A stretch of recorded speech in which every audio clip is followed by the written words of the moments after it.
एक चीज सुनिश्चित है, अगर आप वचन से चिपके रहेंगे तो आप एक गवाही के साथ वापस आएंगे। परमेश्वर जो आपके जीवन में देना चाहता है वो एक चंगाई नहीं है। परमेश्वर जो आपके जीवन में देना चाहता है वो एक नौकरी नहीं है। परमेश्वर जो आपके जीवन में देना चाहता है वो पैसा नहीं है। जो परमेश्वर आपको देना चाहता है वो है आपकी आत्मा में परमेश्वर का वचन। ये आपको वो बना देगा जिसके विषय में ये बात करता है। और आप चमक रहे हैं, और आप चमक रहे हैं पवित्र आत्मा के सामर्थ्य के द्वारा।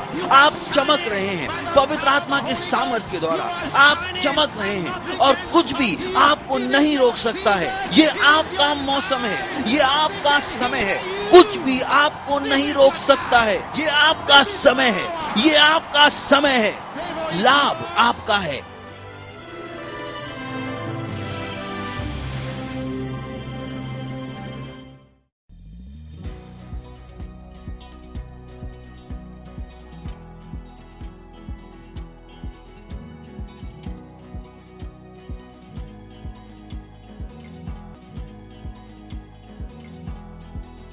पास्टर क्रिस, सुनने योग्य।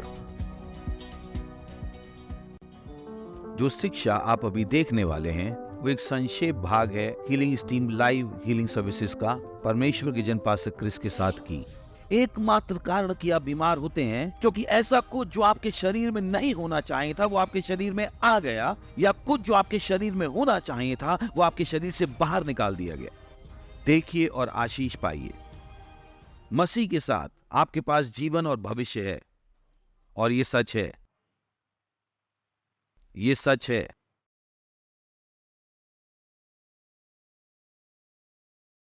मैं जानता हूं ऐसे लोग हैं जो विश्वास करते हैं कि कोई परमेश्वर है ही नहीं। किसी ना किसी कारण से वो इस निष्कर्ष पर आ गए कि कोई परमेश्वर नहीं है। पर मैं आपको बाइबल से कुछ वचन दिखाना चाहता हूं कि परमेश्वर का वचन क्या कहता है। तो मैं पढ़ूंगा और मैं शुरुआत करूंगा नीति वचन के 18वें अध्याय के 2 वचन से। यह कहता है कि एक मूर्ख का मन समझ की बातों में नहीं लगता। एक मूर्ख को कुछ समझ में नहीं आता, वो खुश नहीं है, वो कभी भी समझ के द्वारा आनंदित नहीं होता है। जो उसे पहले से पता है वो उससे ज्यादा पता करना नहीं चाहता है। आप उसे सिखाने का प्रयास नहीं कर सकते, वो सुनने के लिए इच्छुक नहीं है। परमेश्वर का वचन कहता है वह मूर्ख है। मूर्ख का मन समझ की बातों में नहीं लगता, वह केवल अपने मन की बात प्रकट करना चाहता है। बाइबल कहती है इस प्रकार का व्यक्ति एक मूर्ख व्यक्ति है। जाइए अध्याय 28 में, अभी भी नीति वचन की पुस्तक में 28 का 26वां वचन। जो अपने ऊपर भरोसा रखता है वह मूर्ख है। क्या आप कभी ऐसे लोगों से मिले जो कहते हैं मुझे अपने पर ही भरोसा है, मैं अपने आप में विश्वास करता हूं? बाइबल कहती है इस प्रकार का व्यक्ति मूर्ख है। इसको देखिए, जो अपने ऊपर भरोसा रखता है वह मूर्ख है, पर जो बुद्धि से चलता है वह बचता है। अब ये बहुत जरूरी है। अब मैं चाहता हूं आप जाइए भजन संहिता का 14वां अध्याय और पहला वचन, और हम पढ़ेंगे CJB से, कंप्लीट जूइश बाइबल से। ये कहता है लीडर के लिए, दाऊद के द्वारा। वो कह रहे हैं कि ये दाऊद ने लिखा, राजा दाऊद ने ये भजन संहिता लिखा और क्वायर के लीडर को भेजा।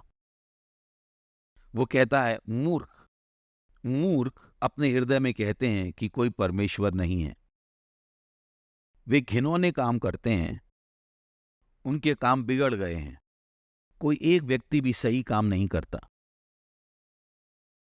बाइबल कहती है मूर्ख अपने हृदय में कहते हैं कोई परमेश्वर है ही नहीं। तो जो लोग कहते हैं कि परमेश्वर है ही नहीं, बाइबल कहती है वे मूर्ख हैं।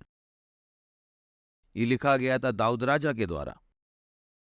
मूर्ख अपने हृदयों में कहते हैं, वो शायद अपने मुंह से बाहर ना कहें, किंतु अपने हृदयों में वो वास्तव में यही सोचते हैं कि कोई परमेश्वर है ही नहीं। बाइबल कहती है ऐसे लोग मूर्ख हैं। और आप क्यों एक मूर्ख की सुनना चाहेंगे? इसके बारे में सोचिए। जाइए भजन संहिता 53:1 में, अभी भी CJB में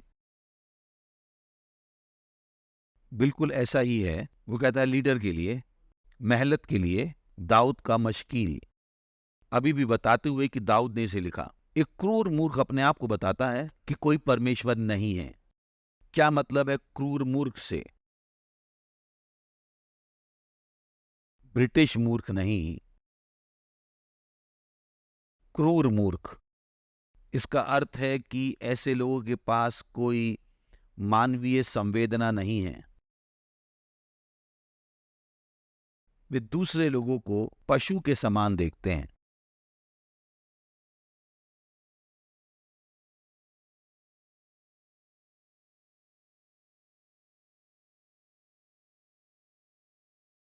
उनके पास कोई मानवीय संवेदना नहीं है।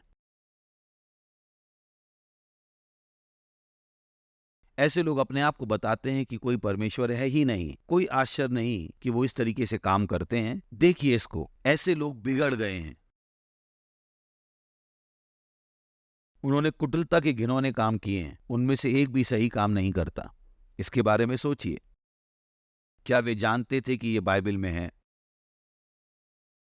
नहीं। सुनिए परमेश्वर हमें क्या बता रहा है। नीति वचन 13वां अध्याय 20वां वचन। सुनिए ये क्या कहता है।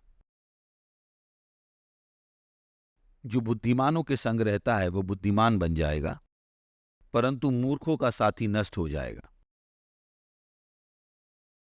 क्या आपने ये देखा? ये कहता है कि अगर तुम बुद्धिमान के साथ रहोगे तुम बुद्धिमान हो जाओगे, पर अगर आप साथी बन जाएंगे, एक दोस्त बन जाएंगे जो उस तरीके से सोचते हैं जो अभी अभी हमने पढ़ा, जिनको बाइबल मूर्ख कहती है, ये कहती है तुम कष्ट उठाओगे। तुम कष्ट उठाओगे जीवन में, और तुम परमेश्वर के सामने भी कष्ट उठाओगे। वास्तव में किंग जेम्स अनुवाद में देखते हैं, किंग जेम्स अनुवाद, बुद्धिमानों की संगति करने वाला बुद्धिमान हो जाएगा, परंतु मूर्खों का साथी नष्ट हो जाएगा। ये उसका भविष्य है। तो हमें क्या करना चाहिए? एक मूर्ख के पीछे मत जाइए। सरल। जब आप ऐसे व्यक्ति को जानते हैं जो परमेश्वर की वस्तुओं का सम्मान नहीं करता, उसकी मत सुनिए। इससे अंतर नहीं पड़ता है वो प्रोफेसर है या नेता है, कोई फर्क नहीं पड़ता। आप उसकी नहीं सुन सकते, क्योंकि अगर आप उसके पीछे चलेंगे, बाइबल कहती है आप भी कष्ट उठाएंगे। मूर्खों का एक साथी नष्ट हो जाता है। मूर्खों का साथी कष्ट उठाएगा। ये भविष्य है उस व्यक्ति का जो साथी है मूर्खों का। और उसने हमें बताया मूर्ख कौन है। एक और काम मूर्ख करते हैं, चलिए मैं आपको फिर से बाइबल से दिखाता हूं। जाइए नीति वचन का 14वां अध्याय 9वां वचन। पहले हम पढ़ेंगे किंग जेम्स अनुवाद से। मूर्ख लोग पाप का अंगीकार करने को ठट्ठा जानते हैं, परंतु सत्यनिष्ठ लोगों के बीच अनुग्रह होता है। मूर्ख आनंद लेकर पाप करते हैं। ये भयंकर है। वे जो गलत चीजें हैं उन पर हंसते हैं। वे ठट्ठा करते हैं पाप के ऊपर। वे पाप को इस्तेमाल करके दूसरों का मजाक उड़ाते हैं। पर क्या आप जानते हैं एक रोचक बात जो इब्रानी संदर्भ में यहां पर है, इसके मूल रूप में यह भी कहता है कि पाप उनका मजाक उड़ाता है, पर वे जानते नहीं हैं। जब वे सत्यनिष्ठों का मजाक उड़ा रहे हैं, जो पाप से दूर रहते हैं और वे पाप करते रहते हैं, पाप उनका मजाक उड़ाता है। मैं आपके लिए पढ़ता हूं ये एम्पलीफाइड अनुवाद से। जाइए एम्पलीफाइड अनुवाद में, आप देखिए वो वहां पर दोनों विचारों को एक साथ ला रहा है। मूर्ख पाप का मजाक उड़ाते हैं और पाप मूर्खों का मजाक उड़ाता है। जो इसके शिकार हैं उनके द्वारा चढ़ाया गया पाप बलिदान केवल उनकी मजाक ही उड़ाता है। उन तक निराशा और कुंठा लाते हुए, पर खरे जनों के बीच में परमेश्वर की कृपा होती है। धन्य हो परमेश्वर। मूर्ख पाप का मजाक उड़ाते हैं। उन्हें नहीं लगता है कि परमेश्वर के सामने सही जीने का कोई मतलब है, क्योंकि वे तो सोचते हैं वो वास्तविक है ही नहीं। वे नहीं सोचते हैं कि वह हमारी चिंता करता है। वे सोचते हैं कि वह बहुत दूर है और वह वास्तविक नहीं है, पर वे गलत हैं। वे गलत हैं, वे पूरी तरह से गलत हैं। यीशु मसीह परमेश्वर का स्वयं का प्रत्यक्षीकरण था मनुष्यों के सामने। यीशु मसीह वह परमेश्वर का प्रगटीकरण था मनुष्यों के लिए।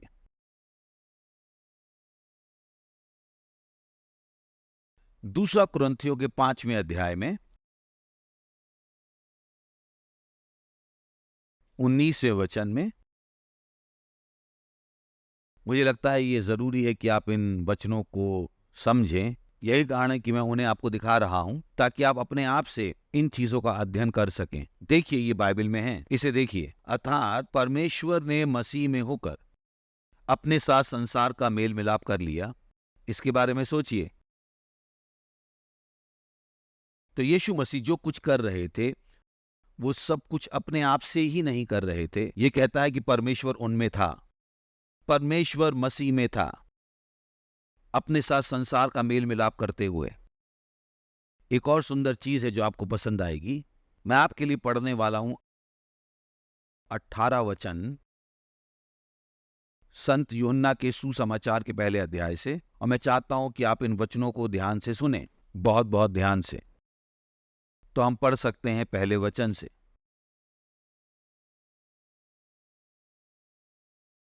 आदि में वचन था, परमेश्वर का वचन, और वचन परमेश्वर के साथ था, और वचन परमेश्वर था। आप एक व्यक्ति को उसके वचनों से अलग नहीं कर सकते, उसी तरीके से आप परमेश्वर को उसके वचनों से अलग नहीं कर सकते। परमेश्वर उसका वचन एक है। आप समझिए, एक मनुष्य के शब्द एक मनुष्य का चरित्र है। आदि में वचन था, और वचन परमेश्वर के साथ था, और वचन परमेश्वर था। यही आदि में परमेश्वर के साथ था। सब कुछ सब कुछ सब कुछ उसी के द्वारा उत्पन्न हुआ। वो पहले ही वचन को व्यक्ति कह रहा है, और जो कुछ उत्पन्न हुआ है उसमें से कोई भी वस्तु उसके बिना उत्पन्न नहीं हुई।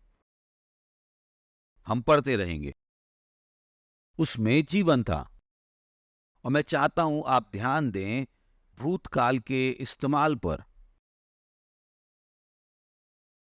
क्यों? क्योंकि वह आपको एक कहानी बता रहा है। आप जल्दी ही जान जाएंगे ये कहानी किसके विषय में है। वो आपको एक कहानी बता रहा है। उसमें जीवन था, और वह जीवन मनुष्यों की ज्योति था। परमेश्वर का वचन। ज्योति अंधकार में चमकती है, और अंधकार ने उसे ग्रहण ना किया। एक मनुष्य परमेश्वर की ओर से भेजा गया, जिसका नाम यूहन्ना था। यह है यूहन्ना बपतिस्मा देने वाले। वह गवाही देने आया कि ज्योति की गवाही दे, ताकि सब उसके द्वारा विश्वास लाएं। वह ज्योति ना था, यूहन्ना वह ज्योति नहीं था, परंतु इस ज्योति की गवाही देने के लिए आया था। सच्ची ज्योति जो हर एक मनुष्य को प्रकाशित करती है, जगत में आने वाली थी। वह जगत में था। परमेश्वर का वचन, परमेश्वर का वचन वह जगत में था, और जगत उसके द्वारा उत्पन्न हुआ, और जगत ने उसे नहीं पहचाना। अभी हमने पढ़ा,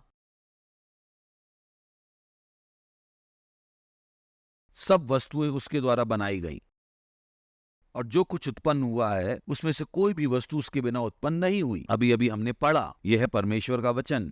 तो अब जो वचन अभी हमने पढ़ा, 10वां वचन, यह कहता है परमेश्वर का वचन जगत में था, और विश्व उसके द्वारा बनाया गया था, और जगत ने उसे नहीं पहचाना। कैसे परमेश्वर का वचन विश्व में था? क्योंकि परमेश्वर ने मनुष्य से बात की।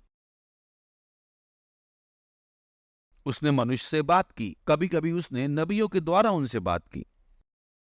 उसका वचन पहले से ही जगत में था, पर उन्होंने नहीं पहचाना कि जो वचन उन्होंने सुने थे वे स्वयं परमेश्वर थे। वो हमें एक कहानी बता रहा है। मैं चाहता हूं आप ध्यान दें। वह जगत में था, और जगत उसके द्वारा बनाया गया था, और जगत ने उसे नहीं पहचाना। वह अपने घर आया और उसके अपनों ने उसे ग्रहण नहीं किया। क्या मतलब है कि वह अपने घर आया? क्योंकि उसकी अब्राहम के साथ एक वाचा थी और उस वाचा के द्वारा उसने कुछ लोगों को चुना उसकी निज प्रजा के रूप में, सारे देशों के बीच में से। बाइबल हमें यही बताती है। वचनों के अनुसार उसने चुना अब्राहम और उसके वंश को, और वह परिवर्तित हो गया इज़राइल देश में। तो जो नबी हैं, यही कारण है कि आप पढ़ सकते हैं कि सारे नबी वहां से आए, वे उन तक परमेश्वर का वचन लेकर आए। वह अपने घर आया और उसके अपनों ने उसे ग्रहण नहीं किया। सुनिए, देखिए अगले वचन को। परंतु जितनों ने उसे ग्रहण किया, उसने उन्हें अधिकार दिया परमेश्वर की संतान होने का, अर्थात उन्हें जो उसके नाम पर विश्वास रखते हैं। अब उसने हमें कुछ बताना शुरू कर दिया है। वो जल्दी ही प्रकट करेगा, क्योंकि वचन आया और कभी छोड़कर नहीं गया। ये कह रहा है एक वचन भेजा गया और याकूब के ऊपर उतरा। वो वहां पर उतरा और वहां बना रहा। पर देखिए अगला वचन, जो उत्पन्न हुए, अब यहां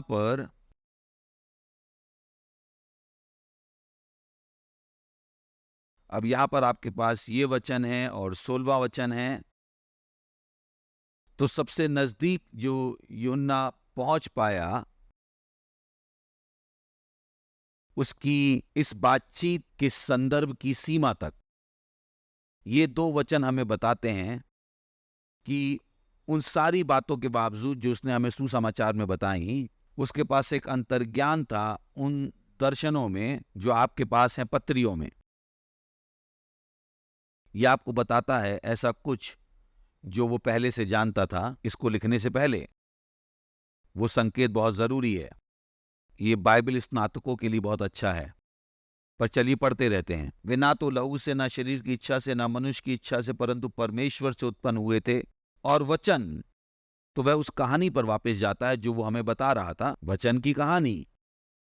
और वचन देहधारी हुआ। अब देखिए नए किंग जेम्स अनुवाद को एक सेकंड के लिए। एक कारण है कि मैं चाहता हूं कि आप इसे देखें, क्योंकि बनाया गया सर्वश्रेष्ठ अनुवाद नहीं है इस संदर्भ में ग्रीक का। ये शब्द है हुआ। तो किंग जेम्स के अवलोकन के दौरान NKJV में उन्होंने आपको सही से दिखाया। और वचन शरीर बना और हमारे बीच में डेरा किया। वचन शरीर बना। याद रखिए, उसने आपको बताया था कि वचन परमेश्वर था। आदि में वचन था और वचन परमेश्वर के साथ था और वचन परमेश्वर था। वह परमेश्वर था। मैंने कहा ध्यान दीजिए भूतकाल पर। वह था, वचन परमेश्वर था। उसने सारी वस्तुओं को बनाया। वह परमेश्वर था। अब वह आपको बता रहा है कि वह शरीर बना। क्या आप इसे अभी देख सकते हैं? वचन शरीर बना। वचन परमेश्वर था और बन गया मनुष्य हमारी तरह। यह है यीशु। वचन परमेश्वर था। वह स्वयं परमेश्वर था और शरीर बना और हमारे बीच में डेरा किया। और यूहन्ना कहता है कि हमने उसकी महिमा देखी, हमने उसे देखा।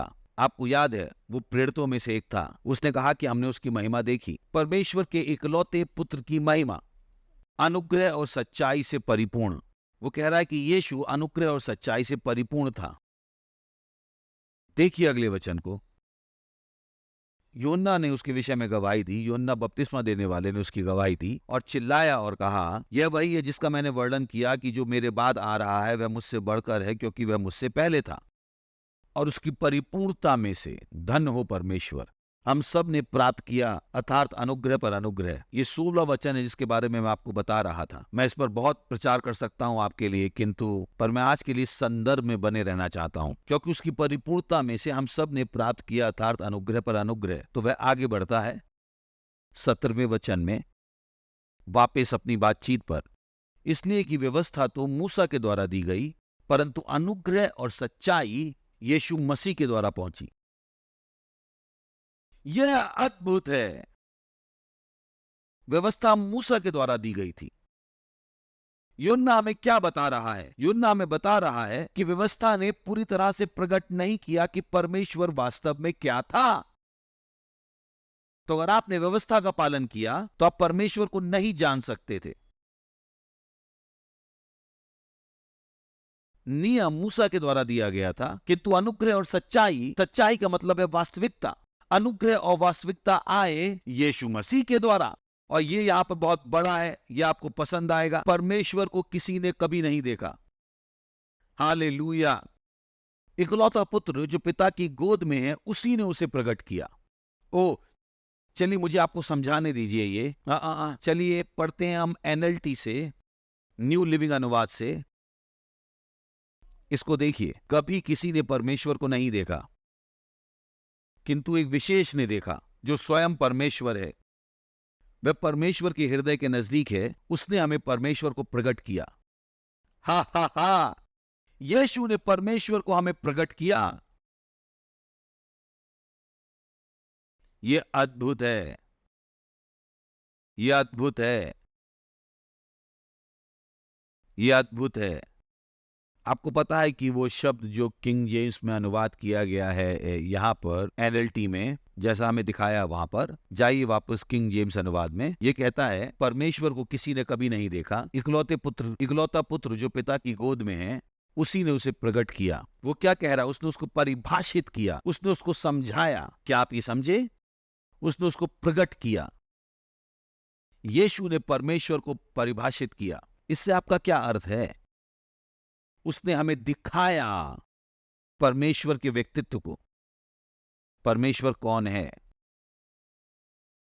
यीशु ने उसको प्रकट किया। यह शक्तिशाली है। यह शक्तिशाली है। हालेलुया। तो इसकी महत्ता यह है, वो हमें यह बताने में है कि यीशु मसीह हमारे लिए परमेश्वर का प्रकट ही कर रहा था। यीशु मसीह ने हमें परमेश्वर की इच्छा को दिखाया। यीशु मसीह ने परमेश्वर के प्रेम को हमें दिखाया।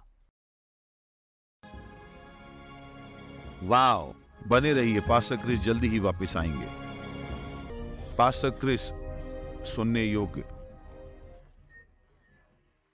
जाइए समुपदेशक के 3 अध्याय में 14वां वचन। मैं पहले किंग जेम्स से पढ़ूंगा। मैं जानता हूं कि जो कुछ परमेश्वर करता है वह सदा स्थिर रहेगा। ना तो उसमें कुछ बढ़ाया जा सकता है और ना कुछ घटाया जा सकता है। परमेश्वर ऐसा इसलिए करता है कि लोग उसका भय माने। यह असाधारण है। यह कह रहा है कि जो कुछ परमेश्वर करता है वह अनंत है और इसको बदला नहीं जा सकता। चलिए पढ़ते हैं CJB से, ताकि आप इसको समझ सकें। मैं जानता हूं जो कुछ परमेश्वर करेगा वो हमेशा बना रहेगा। इसमें जोड़ने के लिए और घटाने के लिए कुछ भी नहीं है।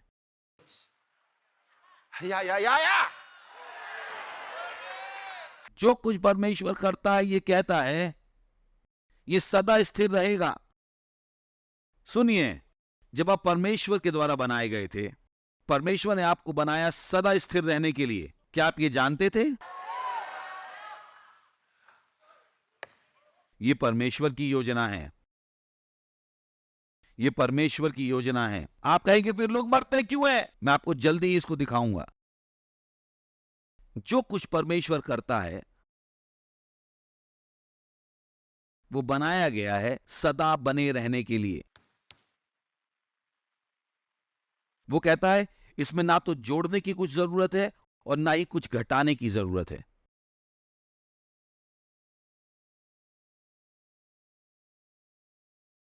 क्या आपने नहीं पढ़ा उत्पत्ति में? जब उसने सब कुछ बना दिया, उसने देखा कि ये बहुत अच्छा था। जहां तक परमेश्वर का सवाल था, उसने कहा सब कुछ बहुत अच्छा है, बहुत अच्छा। तो लोग मरते क्यों हैं? आप जानते हैं कि जब आप कभी किसी के मौते में जाते हैं, आप सुनते हैं कि सेवक कहता है कि परमेश्वर ने उसे उठा लिया, परमेश्वर उसे उठाकर ले गया। ठीक है, परमेश्वर का नाम धन्य माना जाए। तो वे कहते हैं मनुष्य परमेश्वर के द्वारा उठा लिया गया। जब परमेश्वर किसी को उठाता है तो वह उसको मृत्यु के द्वारा नहीं उठाता है। यह जरूरी है। केवल 3 बार बाइबल उल्लेख करती है कि परमेश्वर किसी को उठाकर ले गया इस पृथ्वी पर से। जब परमेश्वर उन्हें उठाकर ले गया, और वह उसी तरीके से उठाएगा जब कभी भी वह उठाएगा। केवल 3 बार जब परमेश्वर किसी को उठाकर ले गया, वह उन्हें जीवित ले गया। सबसे पहला वह हनोक को उठा ले गया। बाइबल के अनुसार हनोक जीवित स्वर्ग में गया। वो ऐसे ही उठाया गया था। अचानक वो इस विश्व से गायब हो गया था, जीवित। दूसरा व्यक्ति था एलिया। एलिया यहां से ले जाया गया आग के रथ के द्वारा, जीवित उठाया गया।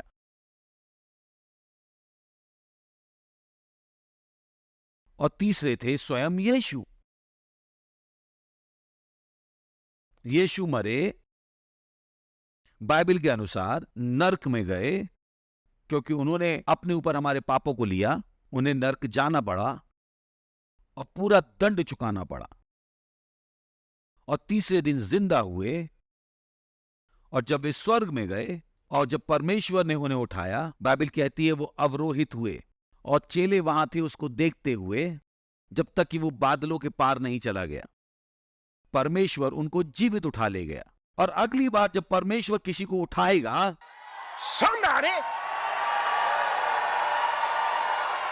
वो होगा चर्च के रैप्चर पर, और वह उन्हें जीवित उठा ले जाएगा।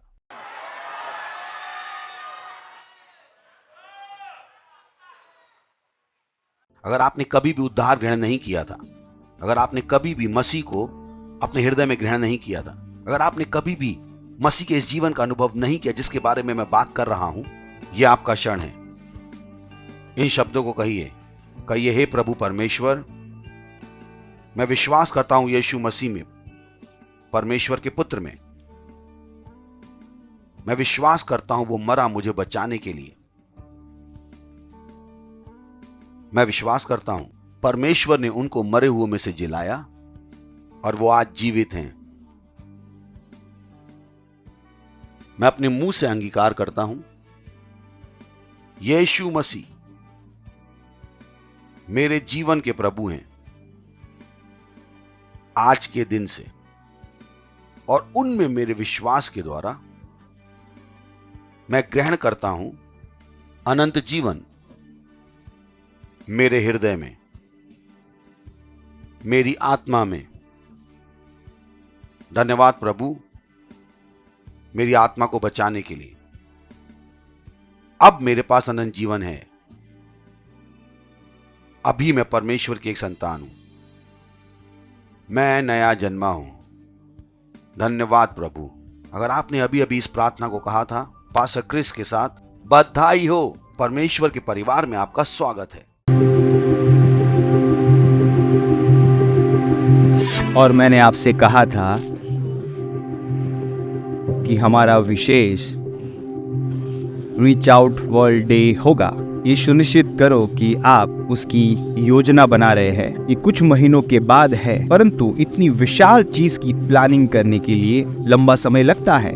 हम वास्तविकता संग्रह को लेकर जा रहे हैं पूरे विश्व में। वास्तविकता संग्रह को हर जगह, हर देश में, हर शहर में, हर गांव में, सारी बस्तियों में, ट्रेन्स में, बसेस में, स्कूलों में, हाईवेज पे और बाड़ों में हम परमेश्वर के वचन को हर एक के लिए उपलब्ध करना चाहते हैं। और हम इन्हें दे रहे हैं उनकी भाषा में, वो भाषा जो वो अच्छे से समझते हैं। तो उसकी योजना बनाइए और उसका एक भाग बनिए। इसे समझिए, हम अरबों कॉपीज की बात कर रहे हैं। पूरे विश्व में, तो बड़ी योजना बनाइए जितनी आप बना सकते हैं। यही मैं आपसे कहूंगा, इतना बड़ा करिए जितना आप बड़ा कर सकते हैं। कितनी कॉपीज आप स्पॉन्सर कर सकते हैं, कितनी कॉपीज ये आपके ऊपर है। आप चुनिए कितनी कॉपीज आप स्पॉन्सर करने वाले हैं। और ये सुनिश्चित है कि हम पूरे विश्व में अरबों कॉपीज ले जा रहे हैं। हम 10 अरब से ज्यादा कॉपीज को देख रहे हैं। हमारे पास बच्चों के लिए है, हमारे पास टीनेजर्स के लिए है, हमारे पास वयस्कों के लिए है, और हमारे पास ब्रेल वर्जन्स में भी है। ये बहुत ही विशाल होने वाला है। इसमें से आधी कॉपीज हम प्रिंट करने वाले हैं और आधी कॉपीज डिजिटल फॉर्मेट्स में होगी। पर आप जानते हैं कि डिजिटल फॉर्मेट्स हमेशा इससे ज्यादा हो सकते हैं, तो वो ज्यादा मुश्किल नहीं है। और वो प्रिंट कॉपी है जिसमें ज्यादा समय लगता है। यही कारण है कि हम अभी शुरुआत कर रहे हैं। सुनिश्चित करो कि आप प्रिंट कॉपी में निवेश कर रहे हैं। ये बहुत जरूरी है सुसमाचार प्रचार के लिए, बहुत जरूरी। तो चलिए इसे करते हैं, चलिए इसे करते हैं परमेश्वर के लिए। तो वो 4 महत्वपूर्ण एक्शंस है जो आप आज और हर रोज करते हैं उस महान और महिमामय दिन तक। पहला है, हर रोज प्रार्थना करिए। जुड़िए हमारे साथ 1 बिलियन मिनट्स प्रेयर मार्च में, और यहाँ पर जुड़ने के लिए आप जा सकते हैं 1billionminutes. और हर रोज 15 मिनट प्रार्थना करिए। अपने हर मिनट को विश्व के देशों के लिए और आत्माओं के लिए जोड़ दीजिए। दूसरा, वास्तविकता संग्रह कॉपीज को सारी भाषाओं में और सारी कैटेगरीज में आप स्पॉन्सर करिए। स्पॉन्सर करिए भाषा को, स्ट्रीट डिस्ट्रीब्यूशन को और रीच आउट वर्ल्ड डे को। तीसरा है, जुड़ जाओ।